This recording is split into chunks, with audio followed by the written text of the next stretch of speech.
Finally. Hare Krishna.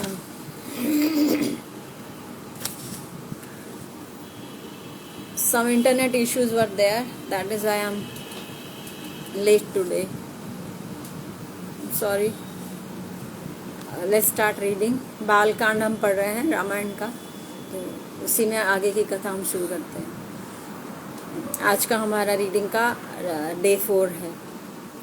तो कल तक हमने वहाँ श्री रामचंद्र का अहिल्या का उद्धार, श्री रामचंद्र द्वारा अहिल्या उद्धार और गंगा कथा और बहुत सारे इंसिडेंट्स ऐसे पड़े थे जिसमें श्री रामचंद्र ने बहुत सारे भक्तों का उद्धार किया था। तो अब हम उसके आगे की कथा आगे पढ़ते हैं, जब मिथिला पहुंच चुके हैं श्री रामचंद्र। तत्पश्चात जब सभी बैठ गए, तब शतानंद ने, जो गौतम ऋषि के ज्येष्ठ पुत्र तथा महाराज जनक के मुख्य पुरोहित थे, विश्वामित्र से विस्तार पूर्वक वह कथा सुनने का आग्रह किया जिसमें उसकी माता द्वारा भगवान राम को देखते ही अपना मूल स्वरूप पुनः प्राप्त करने का वर्णन है। ऋषि ने प्रसन्नता पूर्वक पूरी घटना सुनाई। तत्पश्चात शतानंद ने विश्वामित्र के गौरवपूर्ण अतीत का वर्णन किया। विश्वामित्र गाधी के पुत्र थे और पहले अपने राज्य में एक धर्मपरायण क्षत्रिय के रूप में राज्य करते थे। एक बार अपने साथ अक्षौहिणी सेना लेकर वह पृथ्वी के भ्रमण के लिए निकले। भ्रमण करते हुए वे महान ब्रह्म ऋषि वशिष्ठ की कुटिया में पहुंचे। उस सुंदर कुटिया में प्रवेश करके जहां अनेक मुनि निवास करते थे, उन्होंने आदरपूर्वक वशिष्ठ को प्रणाम किया। ऋषि ने विश्वामित्र का हार्दिक स्वागत किया और दोनों मित्रता पूर्वक वार्तालाप करने लगे। वशिष्ठ ने कहा, हे राजन, यहाँ अतिथि के रूप में कुछ दिन निवास करें ताकि मैं आपकी उचित सेवा तथा सत्कार कर सकूं। विश्वामित्र ने विनम्रता पूर्वक उत्तर दिया, आपकी सेवा से मैं पहले ही संतुष्ट हूँ, अब हमें जाने की अनुमति दें। तथापि बारंबार वशिष्ठ के विश्वामित्र एवं उनके साथ आए व्यक्तियों से रुकने का आग्रह किया। अंततः विश्वामित्र सहमत हो गए। तब वशिष्ठ सबल नामक अपनी कामधेनु गाय को विश्वामित्र के सामने लाए और उसे अत्युत्तम राजोचित भोज उत्पन्न करने की आज्ञा दी। ऐसी आज्ञा पाते ही उस दिव्य गाय ने तुरंत विभिन्न प्रकार के भोजन तथा पेयों की व्यवस्था कर दी। सब कुछ चांदी की देदीप्यमान विशाल थालियों में रखा हुआ था। विश्वामित्र एवं उनके सहचर भोजन करके संतुष्ट हो गए, किंतु विश्वामित्र को वशिष्ठ से ईर्ष्या होने लगी, क्योंकि वे उस दिव्य गाय को अपने लिए चाहने लगे। लोभ की भावना में वृद्धि होने पर विश्वामित्र ने वशिष्ठ से कहा, मुझे आपकी आश्चर्यजनक गाय किसी भी कीमत पर चाहिए। कृपया आप मुझे दे दीजिए और इसके बदले में मैं आपको समुचित उपहार दूंगा। विश्वामित्र मुनि को सहस्रों गौ में सोना, असीमित जवाहरात एवं और भी बहुत कुछ देने के लिए तैयार हुए, किंतु वशिष्ठ ने अपनी दिव्य गाय देने से इनकार कर दिया और कहा, मुझे दुख है, किंतु 10 अरब गायों के विनिमय में भी मैं इस कामधेनु को स्वयं से पृथक करने में असमर्थ हूँ।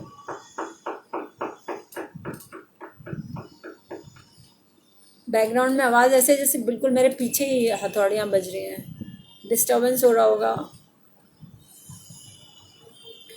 यह कामना पूर्ति करने वाली गाय मुझसे अलग नहीं हो सकती, क्योंकि यज्ञ कार्य के लिए आवश्यक वस्तुओं को प्राप्त करने के लिए मुझे इसकी आवश्यकता है। तब विश्वामित्र ने उत्तर दिया, नीति के अनुसार यह गाय मेरी होनी चाहिए, क्योंकि राज्य की प्रत्येक उत्तम वस्तु का अधिकारी राजा ही होता है। चूंकि वशिष्ठ की अस्वीकृति ने विश्वामित्र की इच्छा को और भी उत्तेजित कर दिया, अतः राजा मुनि को और भी बहुत कुछ देने को तैयार हो गए, किंतु वशिष्ठ ने गाय देने से इनकार कर दिया। अंततः निराश होकर तथा क्रोध में आकर विश्वामित्र गाय को पकड़कर आश्रम से बाहर ले जाने लगे। ऐसा किए जाने पर कामधेनु करुण स्वर में विलाप करने लगी। वह वशिष्ठ की ओर देखकर बोली, हे ऋषि, आप मुझे इस प्रकार से क्यों ले जा रहे हैं? क्यों ले जाने की अनुमति दे रहे हैं? मैंने निष्ठापूर्वक आपकी सेवा की है, क्या आप मुझे अकेली छोड़ देंगे? सबल स्वयं को विश्वामित्र के सैकड़ों सहायकों से छुड़ाकर अलग हो गई।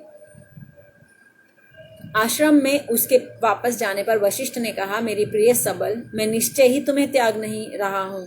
मेरी किंतु मेरी शक्ति राजा के समान नहीं है, मैं असहाय हूँ, अतः तुम्हारी रक्षा नहीं कर सकता हूँ। सबल ने कहा, हे ऋषि, आपकी आध्यात्मिक शक्ति के समक्ष राजा की भौतिक शक्ति तुच्छ है। यदि आप मुझे आज्ञा दें तो मैं आपकी विशिष्ट शक्ति का उपयोग विश्वामित्र की सेना को स्वयं पराजित करने हेतु करूंगी। जब वशिष्ठ ने अपनी अनुमति दी तब सबल अपने शरीर से असंख्य उग्र योद्धाओं को उत्पन्न करने लगी जो विश्वामित्र की सेना का नाश करने लगे। किंतु शक्तिशाली राजा ने उन सभी को नष्ट कर दिया। उसकी क्षत्रिय भावना और भड़क उठी। उन्होंने सबल को ललकारा कि यदि उसे युद्ध जारी रखना है तो वह अधिक योद्धा उत्पन्न करे। सबल भयंकर योद्धा उत्पन्न करने लगी जो उसके थनों, यौनांगों, गुदा एवं शरीर के अन्य भागों से उत्पन्न हो रहे थे। इन पराक्रमी योद्धाओं ने विश्वामित्र की संपूर्ण सेना को पराजित कर दिया। यह देखकर विश्वामित्र के 100 पुत्रों ने क्रोध में आकर वशिष्ठ पर आक्रमण कर दिया, किंतु ब्रह्म ऋषि ने एक शक्तिशाली गर्जना के उच्चारण से ही उन सभी को भस्म कर दिया। इस प्रकार विश्वामित्र न केवल अपनी सेना को अपितु अपने पुत्रों को भी खोकर हतोत्साहित एवं उदास होकर चले गए। विश्वामित्र अपने एकमात्र जीवित पुत्र को अपने राज्य सौंपकर भगवान शिव को प्रसन्न करने के उद्देश्य से वन में तपस्या करने चले गए। कुछ समय पश्चात भगवान शिव विश्वामित्र की तपस्या से प्रसन्न होकर उन्हें वरदान देने के लिए प्रकट हुए। प्रसन्न विश्वामित्र ने सभी दिव्य अस्त्रों का ज्ञान प्राप्त करने की अपनी इच्छा प्रकट की। भगवान शिव ने, जो सरलता से प्रसन्न हो जाने के कारण आशुतोष के नाम से जाने जाते हैं, विश्वामित्र को उनकी इच्छा पूर्ण हो जाने का वरदान दिया। इस प्रकार विश्वामित्र, जिन्हें पहले से ही अभिमान था, दिव्य अस्त्रों को प्राप्त करके तथा अपने अजेय पराक्रम का विचार करके और अधिक अहंकारी हो गए। विश्वामित्र सीधे वशिष्ठ के आश्रम पहुँचे और क्रूरतापूर्वक अस्त्रों से इस प्रकार वार करने लगे जिससे ऐसा प्रतीत होने लगा मानो आश्रम पूरी तरह विनष्ट हो जाने वाला हो। वशिष्ठ के आश्वासन के बावजूद वहाँ रहने वाले सभी मुनि भयातुर होकर भागने लगे। वस्तुतः अल्पकाल में ही वह क्षेत्र निर्जन प्रतीत होने लगा।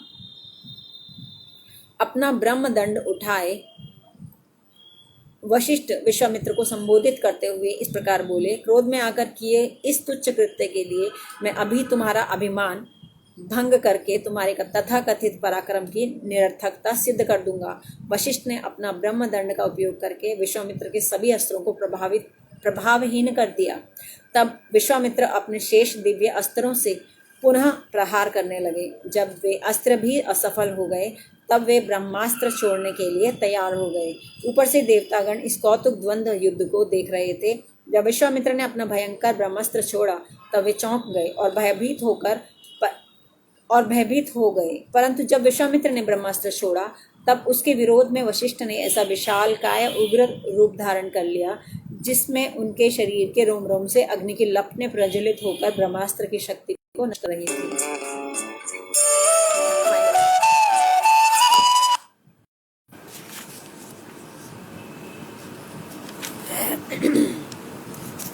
वशिष्ठ द्वारा प्रदर्शित उस उग्र रूप को देखकर सभी अचंभित हो गए। वस्तुतः ऋषि के पराक्रम को देखकर मुनिगण वशिष्ठ से प्रार्थना करने लगे। ब्रह्मास्त्र को निष्फल करने के पश्चात वशिष्ठ ने पुनः अपना मूल स्वरूप धारण किया। क्षत्रियों के दुर्बल पराक्रम की भर्त्सना करते हुए विश्वामित्र युद्ध छोड़कर चले गए। ब्राह्मणत्व की शक्ति को श्रेष्ठ जानकर विश्वामित्र ने यह तय किया कि वे वशिष्ठ की भांति ब्रह्म ऋषि बनेंगे। तत्पश्चात वे अपनी पत्नी के साथ एकांतवास करने लगे और कठिन तप करने लगे। 1000 वर्षों के पश्चात ब्रह्मा विश्वामित्र के समक्ष प्रकट हुए और उन्हें पहले राजऋषि पद का वरदान दिया। किंतु भगवान ब्रह्मा के चले जाने पर उन्हें ऐसे वरदान की प्राप्ति की तुच्छता पर लज्जा आई। केवल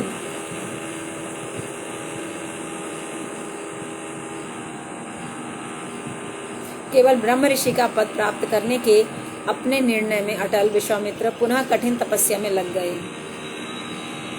उसी समय इक्ष्वाकु वंश का त्रिशंकु नामक एक राजा अपनी राजधानी अयोध्या में शासन करता था। वह इस इच्छा के साथ यज्ञ करना चाहता था कि वह मानव शरीर में ही स्वर्ग चला जाए बिना अपना शरीर परिवर्तित किए।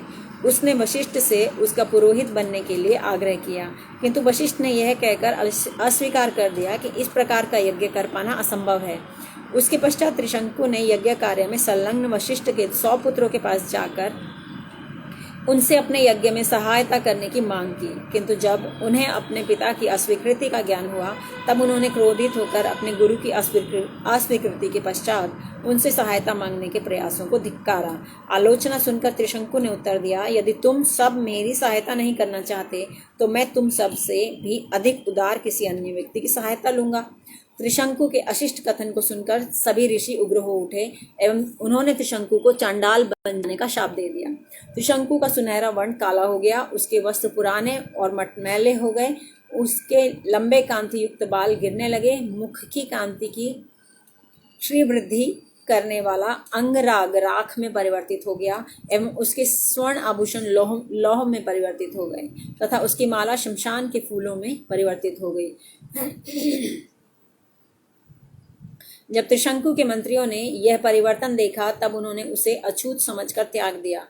चांडाल बनकर अपने पूर्व पद से च्युत त्रिशंकु तपस्या में लीन विश्वामित्र के पास गया। वशिष्ठ के पुत्रों द्वारा आपको शाप दिए जाने की बात सुनने पर विश्वामित्र ने कृपा सहित उसका स्वागत किया। जब त्रिशंकु ने विश्वामित्र से सहायता मांगी तब ऋषि ने उसे संरक्षण का आश्वासन देते हुए उसके यज्ञ कार्य में सहायता हेतु पुरोहित की व्यवस्था करने का वचन दिया।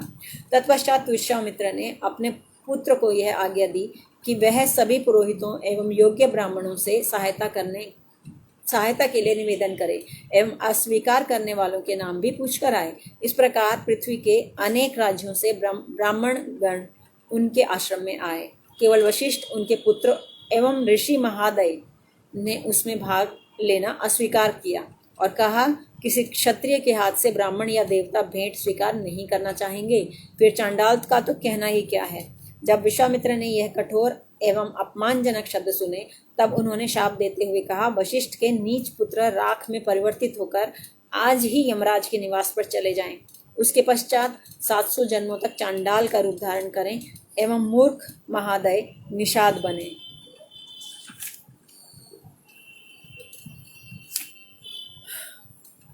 श्राप ने शीघ्र अपना प्रभाव उत्पन्न करना आरंभ किया और विश्वामित्र इसे अपनी दिव्य दृष्टि के बल से देख पाने में समर्थ थे।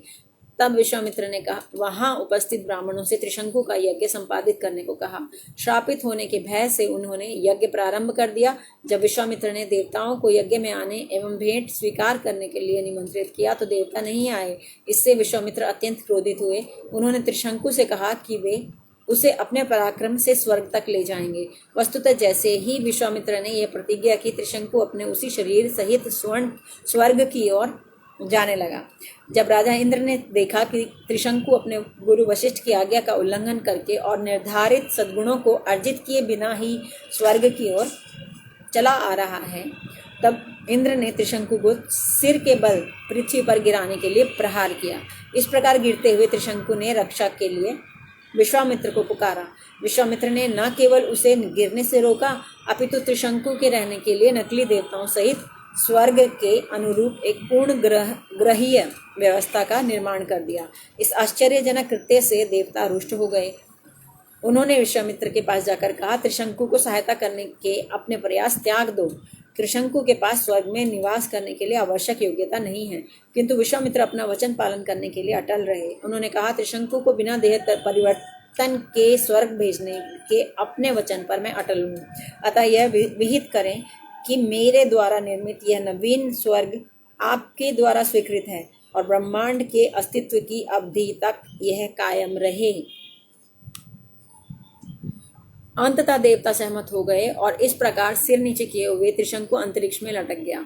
विश्वामित्र की कृपा से वह तारों के मध्य दीप्यमान होकर स्वर्ग का आनंद लेता है। विश्वामित्र वशिष्ठ की भांति ब्रह्म ऋषि बनने का निर्णय लेकर तपस्या करने लौट आए।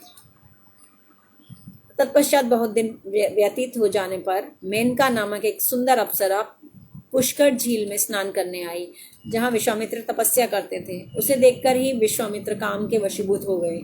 यौन आनंद की इच्छा से विश्वामित्र ने उससे अपने आश्रम में साथ रहने का आग्रह किया। मेनका प्रसन्नता पूर्वक सहमत हो गई और इस प्रकार इंद्रिय सुख में तल्लीन उन्होंने एक दूसरे के साथ आनंद लेते हुए 10 वर्ष व्यतीत किए। अंततः जब विश्वामित्र को अपनी भूल समझ में आई तब उन्हें अत्यंत घृणा का अनुभव हुआ। उन्होंने अपने विषय में सोचा, इंद्रिय तृप्ति के तथाकथित आनंद में मग्न होकर मैंने अपने 10 वर्ष व्यर्थ गवा दिए हैं। अब मुझे समझ आया कि मेरे संचित तपोबल को नष्ट करने के उद्देश्य से मेनका को देवताओं द्वारा भेजा गया था। वासना का दास बनकर मैंने अपनी तपस्या की ओर ध्यान ही नहीं दिया, अतः मैं अपने उच्च पद से च्युत हो गया हूँ। विश्वामित्र ने भयातुर मेनका को वापस भेज दिया। तत्पश्चात ब्रह्मचर्य व्रत पालन करने का निर्णय लेकर वे हिमालय के उत्तरी भाग में चले गए। जब विश्वामित्र पुनः तप में लग गए तब देवताओं के भय में वृद्धि होने लगी। वे भगवान ब्रह्मा के पास गए और उनसे विश्वामित्र को महर्षि का पद देने की प्रार्थना की। भगवान ब्रह्मा सहमत हो गए। जब वे विश्वामित्र के समक्ष उपस्थित हुए तब विश्वामित्र ने ब्रह्म ऋषि के सिवाय कोई भी निम्न पद लेने से इनकार कर दिया। भगवान ब्रह्मा ने बताया, तुमने अभी तक अपनी इंद्रियों पर पूर्ण नियंत्रण प्राप्त नहीं किया है, अतएव तुम्हें अपने उद्देश्य की पूर्ति के लिए और अधिक अभ्यास करना होगा। भगवान ब्रह्मा के चले जाने के पश्चात विश्वामित्र ने अपनी बाहें उठाए खड़े खड़े केवल वायु पर जीवित रहकर 1,000 वर्षों तक पुनः कठिन तपस्या की। तब इंद्र और अन्य देवता पुनः भयभीत होने लगे और विश्वामित्र की तपस्या भंग करने के उद्देश्य से दूसरी योजना बनाने लगे। इंद्र ने रंभा नामक दूसरी अप्सरा से आग्रह किया कि वह विश्वामित्र को प्रलोभन देकर तपस्या से विरत कर दे।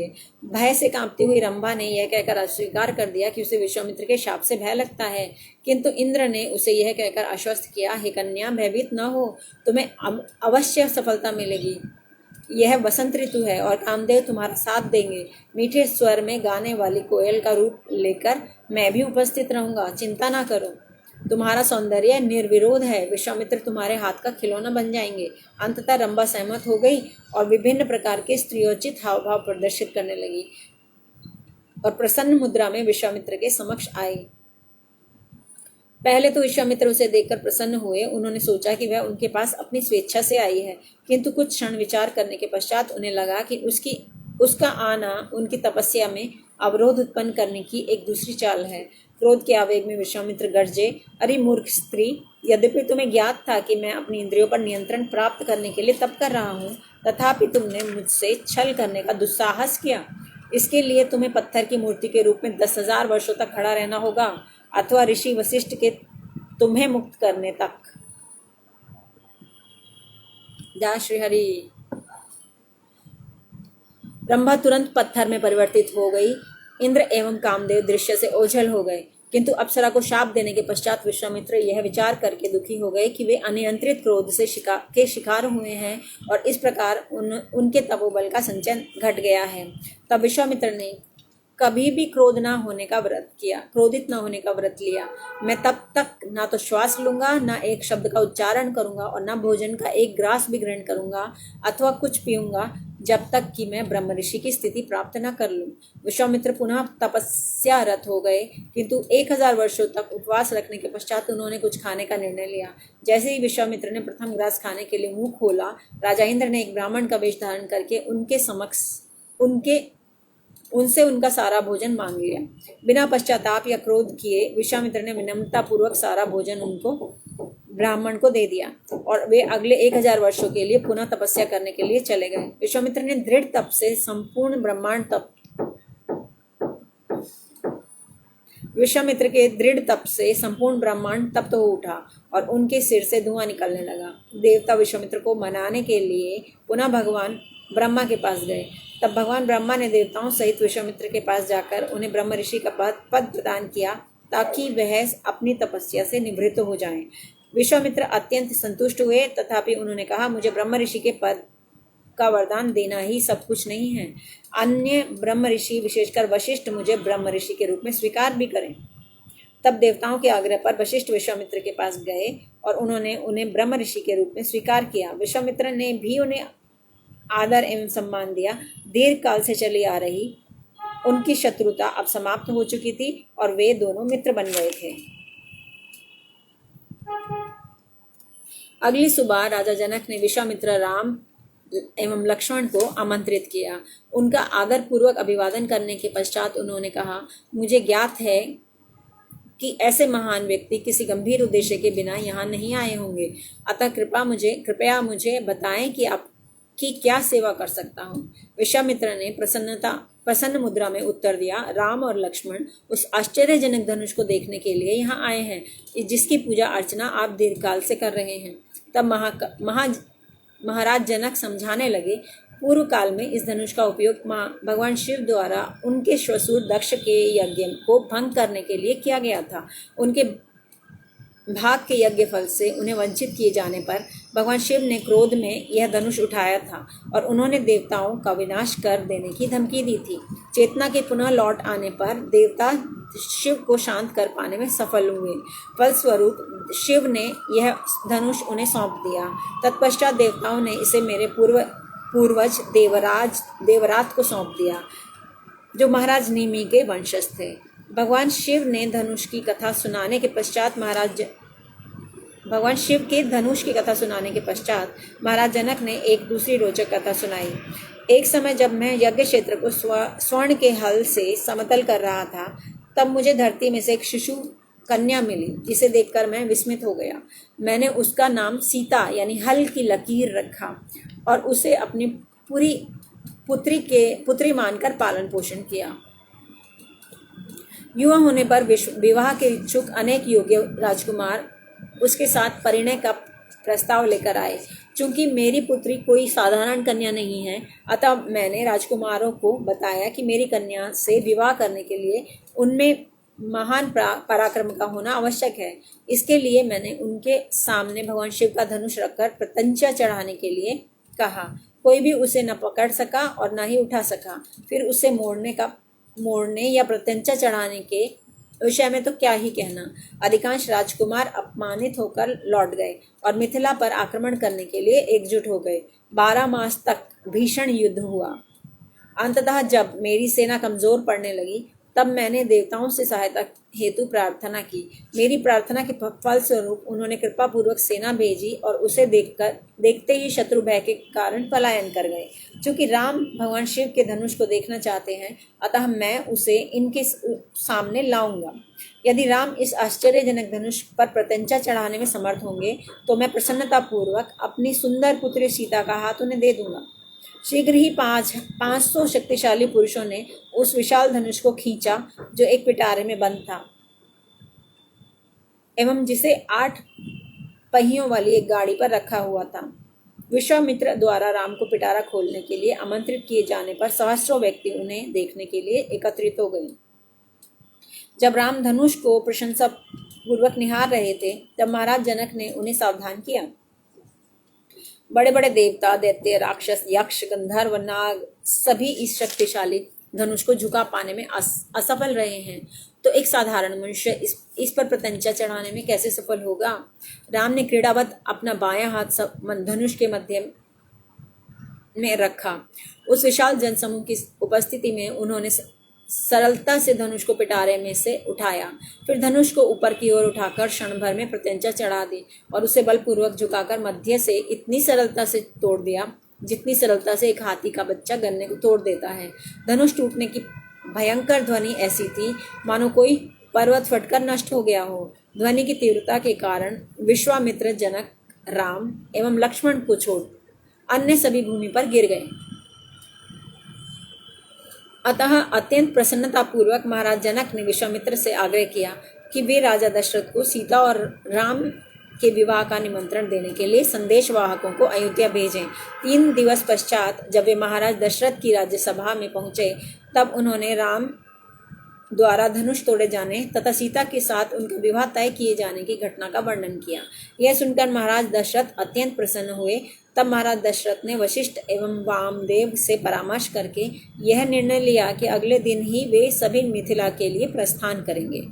अगली सुबह अपनी सेना सहित महाराज दशरथ कुल पुरोहित को सबसे आगे रखकर तथा प्रचुर मात्रा में धन लेकर रवाना हुए। 4 दिनों की यात्रा के पश्चात वे मिथिला की सीमा पर पहुंचे। उन्हें आता देखकर राजा जनक बाहर आए और महाराज दशरथ का राजोचित स्वागत किया। तत्पश्चात जब महाराज दशरथ अपने दोनों पुत्रों से मिले, तब यह तय किया गया कि अगले दिन शुभ मुहूर्त में विवाह के पूर्व की रीतियां प्रारंभ की जाएंगी।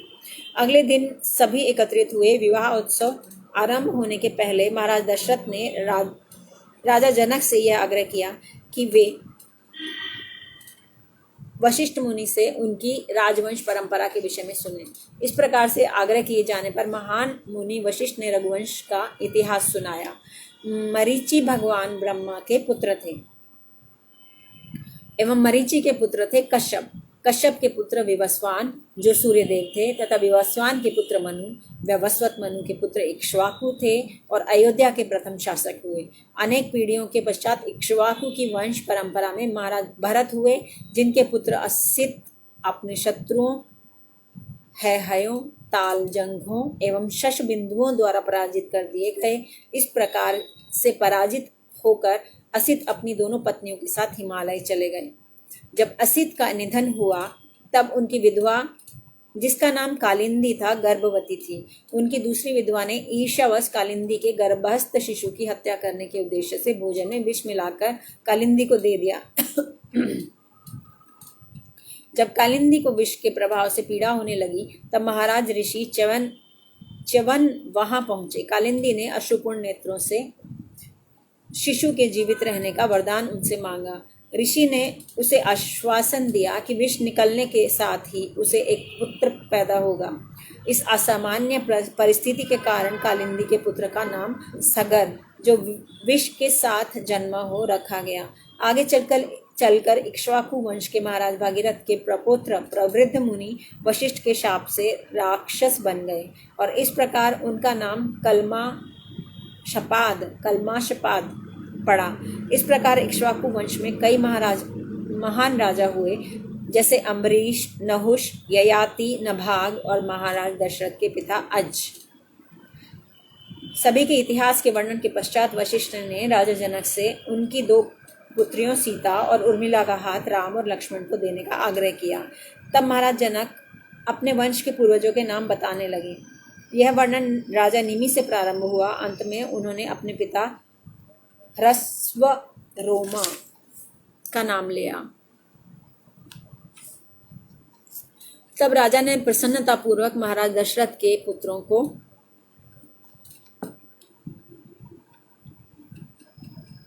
अपनी पुत्रियां सौंप कर विधि पूर्वक कन्यादान किया। पहले जनक ने दशरथ से राम एवं लक्ष्मण के लिए समावर्तन संस्कार करने का निवेदन किया। इस संस्कार के अनुसार जब विद्यार्थी गुरुकुल से वापस लौट कर आता है तब उसके सिर तथा कांख के केश काटे जाते हैं। इसके 3 दिनों के पश्चात एक शुभ मुहूर्त में यज्ञ का संपादन निश्चित किया गया।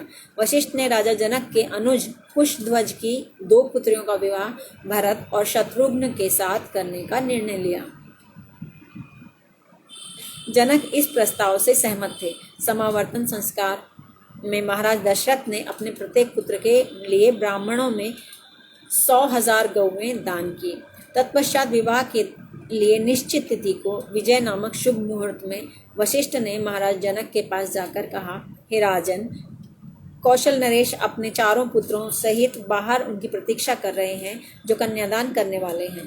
अब अविलंब ही विवाह संस्कार प्रारंभ कर देना चाहिए। फिर महाराज दशरथ अपने 4 पुत्रों सहित यज्ञ स्थल पर आए। इधर वशिष्ठ मुनि पुष्पों, चंदन के लेप, कुंडों में रखे पौधों, सुगंधित जल से भरे पात्रों, अन्न, धूप, हल्दी आदि शुभ वस्तुओं से वेदी को सजाकर तैयार करने में लगे हुए थे। सब कुछ तैयार हो जाने के पश्चात वशिष्ठ ने हवन के लिए अग्नि प्रज्वलित की और वे आहुति देने लगे। वहां उपस्थित अन्य ब्राह्मण वैदिक मंत्रों का उच्चारण करने लगे। तब राजा जनक सीता को मंडप में लेकर आए और उन्हें राम के पार्श्व में बैठाया। भावुक होकर कांपते हुए स्वर में जनक ने कहा, हे कुलीन राजकुमार, यह मेरी पुत्री सीता है। कृपया आप इसका हाथ लेकर इसे अपनी जीवन संगिनी के रूप में स्वीकार करें। सीता सभी पवित्र गुणों की खान है। यह जीवन भर आपके प्रति समर्पित रहेगी तथा आपकी छाया की भांति आपकी विश्वास पात्र बनकर रहेगी। तब गंधर्व गाने लगे, अप्सराएं नृत्य करने लगी, स्वर्ग से पुष्प वृष्टि होने लगी एवं दिव्य नगाड़ों की ध्वनि के मध्य राजा जनक ने भाग्य की देवी सीता का हाथ भगवान राम को दे दिया। तत्पश्चात राम जनक के जन राजा जनक ने लक्ष्मण को उर्मिला, भरत को मांडवी और अंत में शत्रुघ्न को श्रुतकीर्ति का हाथ सौंपा। तत्पश्चात चारों भाइयों ने अपनी अपनी नवविवाहिता पत्नियों का हाथ लेकर 3 बार अग्नि की परिक्रमा की। फिर उन्होंने राजा जनक एवं ऋषियों की भी परिक्रमा की। सीता को पाकर जो पूर्ण माधुर्य एवं सदाचार की साक्षात मूर्त रूपा थी, राम को असीम संतोष एवं प्रसन्नता का अनुभव हुआ। उसी प्रकार सीता को भी अपने प्रियतम राम को पाकर अपूर्व आनंद हुआ, जो उनके हृदय के स्वामी थे एवं सौंदर्य, बुद्धि, वीरता और श्रेष्ठता के प्रतीक थे। सीता एवं राम प्रकृति, अवस्था, व्यवहार, सौंदर्य और रूप में समान रूप से दिव्य गुणों से संपन्न थे। इस प्रकार एक दूसरे को अपना हृदय समर्पित करके सीता और राम उसी प्रकार शोभायमान प्रतीत हो रहे थे, जिस प्रकार भगवान विष्णु अपनी दिव्य संगिनी लक्ष्मी के साथ होते हैं। भव्य विवाहोत्सवों का आनंद आज भी सर्वत्र उठाया जाता है। भगवान ने कृपा पूर्वक स्वयं यह प्रदर्शित किया है कि स्त्री पुरुष सफल विवाह का आनंद ले सकते हैं जब वे भगवत सेवा के उद्देश्य से संग करें। श्वान एवं बिल्लियों की भांति मनुष्यों का संयोग मात्र यौन संतुष्टि के लिए नहीं होना चाहिए, क्योंकि पशुओं के पद पर भय, पीड़ा एवं पुनर्जन्म विद्यमान है। अतएव प्रत्येक सभ्य समाज में शांति के लिए और सर्वश्रेष्ठ समाजों में कृष्ण भावना भावित जीवन हेतु धार्मिक रीतियों के अनुसार सुखी विवाहित जीवन के लिए व्यवस्था की जाती है।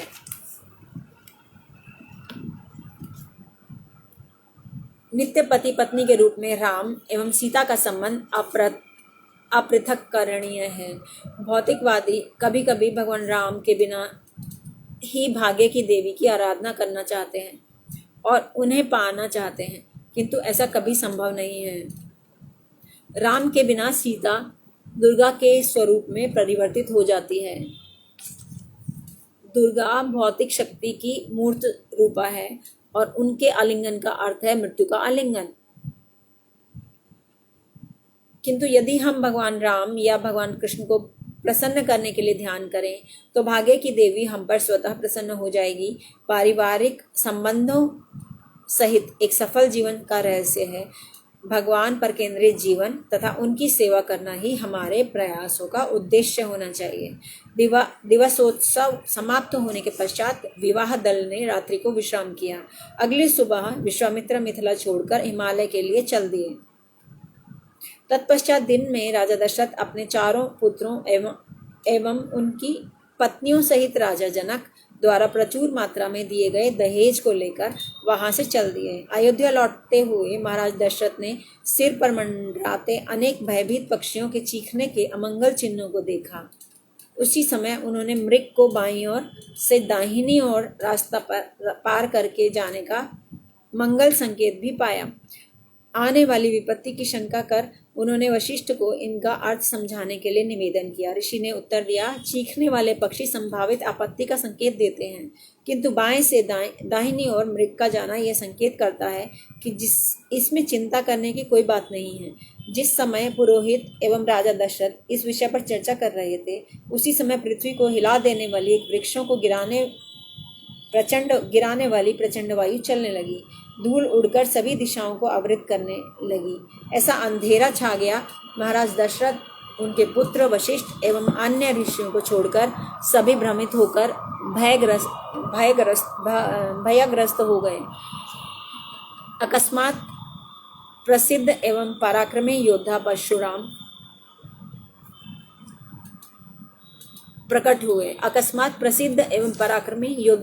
प्रकट हुए। उनके दाएं कंधे पर कुल्हाड़ी थी, बाएं कंधे पर धनुष था, हाथों में शक्तिशाली बाण था तथा केश जटा के रूप में बंधे हुए थे। ऋषि परशुराम ने 21 बार क्षत्रिय समुदाय का विनाश करने के पश्चात क्रोध त्याग कर तपस्या करने की प्रतिज्ञा की थी। अतः उनके इस भयंकर रूप को देखकर सभी चकित थे। जब ऋषिगण उनके पुनः क्रोधित होने की बात को लेकर आश्चर्यचकित थे, तभी जमदग्नि के पुत्र परशुराम ने भगवान राम को संबोधित करते हुए कहा, भगवान शिव के धनुष को तोड़कर तुमने निश्चय ही वीरतापूर्वक कार्य किया है, किंतु मैं उससे भी विशाल धनुष को लेकर आया हूँ जो भगवान विष्णु का है। यदि तुम स्वयं को एक महान वीर समझते हो तो यह धनुष लो और इस पर प्रत्यंचा चढ़ाओ। यदि तुम इस बाण को इसकी पूरी लंबाई तक खींच पाओगे तब मैं तुम्हें युद्ध करने के योग्य समझूंगा। परशुराम की चुनौती सुनकर राजा दशरथ शोकाकुल हो उठे कि कहीं वे अपने पुत्र को न खो दें। कांपते हुए स्वर से राजा ने निवेदन किया कि हे ऋषियों में श्रेष्ठ परशुराम, कृपया आप अपने क्रोध के आवेग को छोड़ दीजिए। मैं युद्ध न करने की आपकी प्रतिज्ञा का आपको स्मरण करवाता हूँ। कश्यप को पृथ्वी सौंपकर आप महेंद्र पर्वत पर तपस्या करने चले गए थे, किंतु परशुराम ने दशरथ की ओर ध्यान ही नहीं दिया और राम को संबोधित करके कहने लगे, भगवान शिव एवं भगवान विष्णु दोनों के ही धनुष विश्वकर्मा द्वारा बनाए गए हैं। इनमें से एक धनुष त्रिपुरासुर का वध करने हेतु भगवान शिव को दिया गया था। एक दिन जब भगवान शिव ने उस दैत्य का वध कर दिया तब देवताओं ने उत्सुक होकर भगवान ब्रह्मा से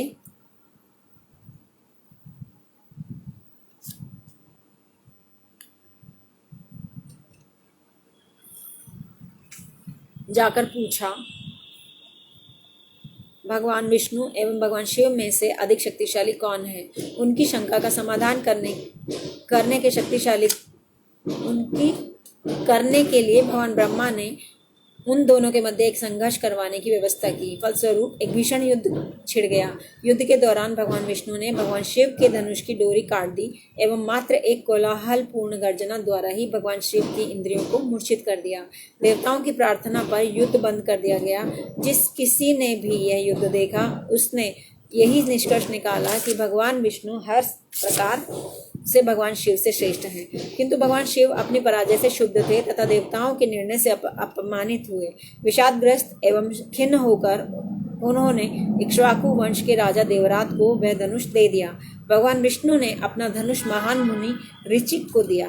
तत्पश्चात उन्होंने उसे अपने पुत्र जमदग्नि को दिया, किंतु मेरे पिता जमदग्नि ने इस धनुष का प्रयोग नहीं किया, क्योंकि उन्होंने अपने प्रति किए गए अहित का प्रतिकार न करने की प्रतिज्ञा की थी। तत्पश्चात यह धनुष मुझे प्राप्त हुआ और कार्तवीर्यार्जुन ने से अपने पिता के वध का प्रतिशोध लेने के लिए मैंने 21 बार शत्रुओं का विनाश किया।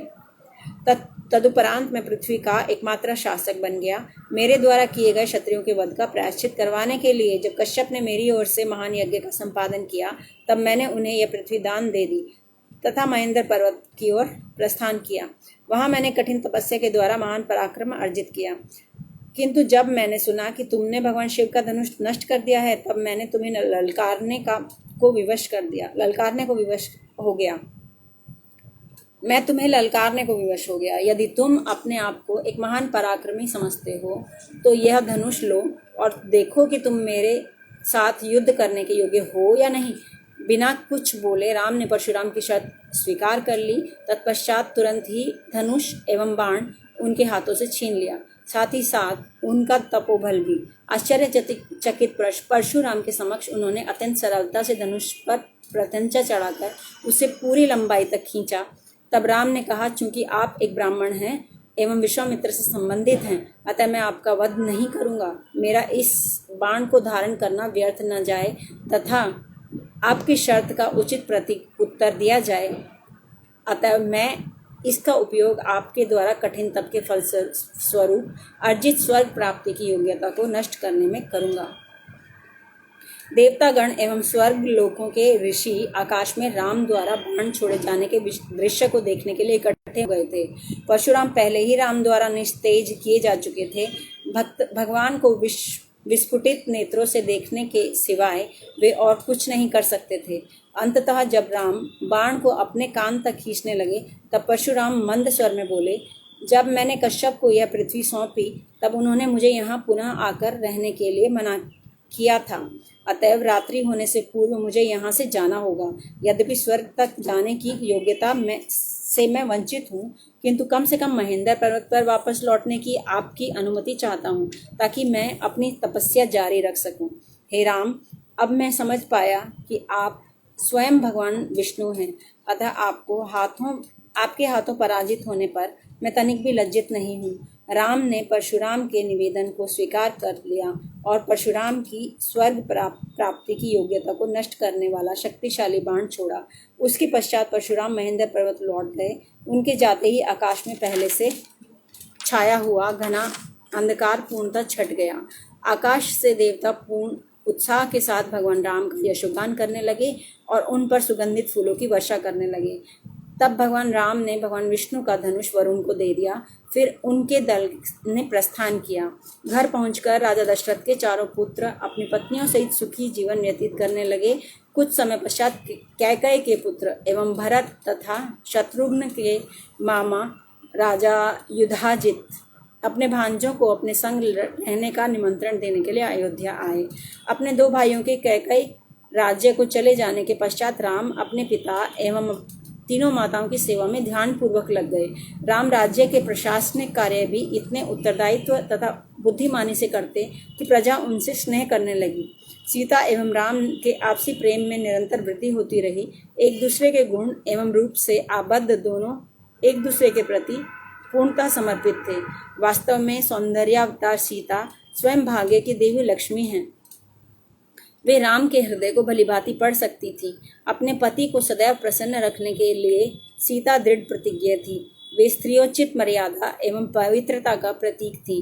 इस प्रकार का आचरण करते हुए उन्होंने शीघ्र ही भगवान राम के हृदय को जीत लिया। इस प्रकार बालकांड यहाँ पे समाप्त होता है। आगे अयोध्या कांड शुरू होता है। उसका थोड़ा सा विवरण हम पढ़ लेते हैं। भरत एवं शत्रुघ्न आनंद पूर्वक अपने मामा युधाजित के संग कुछ समय तक रहे, जो उनकी उचित प्रकार से देखरेख कर रहे थे। इधर अयोध्या में राम अपने पिता के प्रिय पुत्र एवं संपूर्ण प्रजा के स्नेह पात्र बन गए। राम स्वयं भगवान विष्णु थे। दुष्ट राक्षस रावण का वध करने के उद्देश्य से उन्होंने मानव समाज में अवतार लिया था। पूर्ण पुरुषोत्तम भगवान होने के नाते राम ने स्वयं को सर्व सद्गुणों के आगार से के रूप में प्रस्तुत किया। राम का सुंदर शरीर देखने वालों के नेत्रों को पूर्ण संतुष्टि प्रदान करता था। राम ने एक साहसी एवं वीर क्षत्रिय की भूमिका निभाई, तथापि वे आत्मसंयमी, आत्मसंतुष्ट, ईर्ष्या रहित थे। उनके शब्दों तथा व्यवहार में विनम्रता थी। राम अन्यों के द्वारा की गई आलोचना का प्रतिकार नहीं करते थे तथा अल्प करुणा के प्रदर्शन द्वारा भी प्रसन्न हो जाते थे। वे सदैव क्षमाशील एवं अपने पद के प्रति नम्र थे। राम केवल पुण्य आत्माओं एवं श्रेष्ठ बुद्धिमान व्यक्तियों की संगति स्वीकार करते थे। वे उदार थे तथा अतिथियों का स्वागत करने में अग्रणी थे। राम दृढ़ सत्यावलंबी थे एवं ब्राह्मणों का सम्मान करते थे। उन्हें प्रजा से स्नेह था तथा प्रजा उनसे स्नेह करती थी। राम ने सदैव ही धार्मिक सिद्धांतों का अनुसरण किया और वे सभी शास्त्रों में पारंगत थे। वे युवा शक्ति के प्रतीक थे और चरित्र विश्लेषण में प्रवीण थे। वे अपराधियों को दंड देने में तथा परोपकारियों को पुरस्कृत करने में तत्पर थे। एक घुड़सवार एवं धनुर्धर के रूप में राम सबसे अग्रणी थे। वे महानतम रथ योद्धा भी थे। वस्तुतः राम तीनों लोकों के भगवान एवं काल नियंत्रक थे। वे महानतम देवताओं एवं दैत्यों द्वारा भी अजेय थे। महाराज दशरथ ने 60,000 वर्षों तक अपने राज्य पर शासन किया। वृद्धावस्था आने तक पर तथा श्रांति के कारण उन्होंने राजकाज से निवृत्त होने की इच्छा प्रकट की, ताकि वे अपनी देह त्यागने के पश्चात उन्नत पद को प्राप्त करने की तैयारी कर सकें। वे अनेक अपशगुन देखने लगे, अतः जितना शीघ्र हो सके वे राम का राज्याभिषेक करना चाहते थे। इस उद्देश्य से महाराज दशरथ ने अपने मंत्रियों, सम्मानित नागरिकों और उपराजाओं की एक सभा आयोजित की, किंतु समयाभाव के कारण उन्होंने महाराज जनक एवं कैकेयी को औपचारिक निमंत्रण नहीं दिया, क्योंकि उन्हें उनके समर्थन का पूर्ण विश्वास था। तत्पश्चात जब सभी एकत्रित हुए तब महाराज दशरथ ने घोषणा की, मैं अब वृद्ध हो गया हूँ तथा यह राज सिंहासन मैं अपने ज्येष्ठ पुत्र राम को सौंपना चाहता हूँ, जो 27 वर्ष के हो चुके हैं। यह चैत्र का पवित्र मास है और कल से पुष्य का मंगल नक्षत्र आने वाला है। अतएव उत्तराधिकारी के रूप में राम के राज्याभिषेक के लिए आप सभी की स्वीकृति के पश्चात कल से उत्सव की तैयारियां आरंभ की जा सकती हैं। वहां एकत्रित सभी मंत्री, राजा, नागरिक महाराज दशरथ के प्रस्ताव की सराहना करने लगे। उन्होंने राम को अतुलनीय गुणों वाले एवं स्वयं भगवान विष्णु के समान बताते हुए उनका गुणगान किया। तब महाराज दशरथ प्रसन्न एवं चिंता मुक्त हुए। सभी के चले जाने के पश्चात उन्होंने वशिष्ठ मुनि को राज्याभिषेक उत्सव के लिए आवश्यक प्रबंध आरंभ करने के लिए निवेदन किया। तब वशिष्ठ ने मुख्यमंत्री सुमंत्र को नगर की भव्य सजावट की व्यवस्था तथा अन्य प्रबंध करने की आज्ञा दी, ताकि अगले दिन शीघ्र ही उत्सव आरंभ हो सके। तत्पश्चात महाराज दशरथ ने राम को राज्यसभा में बुलाया। आगे का रामायण पाठ हम करेंगे कल। अयोध्या कांड हम पढ़ रहे हैं। धन्यवाद। हरे कृष्ण।